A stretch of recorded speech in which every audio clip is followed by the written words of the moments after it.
1:21, la Contraloría encontró irregularidades en el uso de más de 82.000 millones de pesos del FOMAC en el sistema de salud de los docentes, pago de pensiones y cesantías. Entre las irregularidades están las demoras o incumplimientos en el pago de pensiones y cesantías a docentes, inadecuada operación del sistema de salud, falta de facturación y contratos con incumplimientos de requisitos.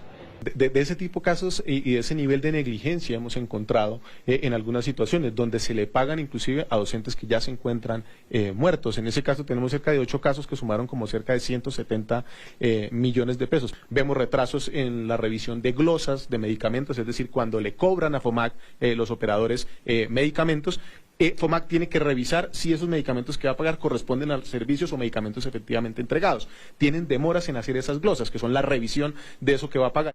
De los 82.000 millones de pesos de hallazgos en 2024, 52.000 millones corresponden al pago de sanciones del FOMAC por falta de efectividad en los servicios. Que inician proceso de responsabilidad fiscal porque los recursos se perdieron en la medida que se pagaron en cosas que no debieron haberse pagado. Repito, los recursos públicos no son para pagar ni sanciones, ni para pagar multas, ni para pagar intereses moratorios por inactividades propias del sujeto de control. Solo el año pasado logramos identificar que más de 4.800 solicitudes de docentes fueron pagadas de manera extemporánea. ¿Y qué ha dicho el Consejo de Estado y qué dice la teoría de control fiscal?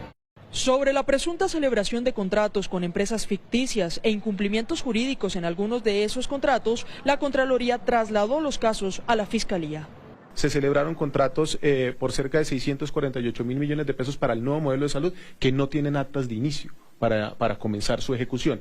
De esos 648.000, cerca de 168.000 millones se celebraron en contratos frente a los cuales no se suscribieron las pólizas y las garantías que se requieren para su ejecución.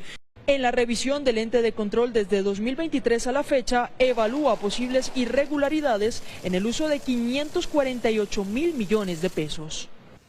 Precisamente, FECODE, uno de los sindicatos más cercanos al gobierno nacional, envió una carta al presidente Petro para que materialice la reforma al Sistema General de Participaciones, principal fuente de financiación de los salarios de los docentes, la infraestructura de colegios y el modelo de salud de los maestros. Nicole Buitrago, ¿qué más dice FECODE?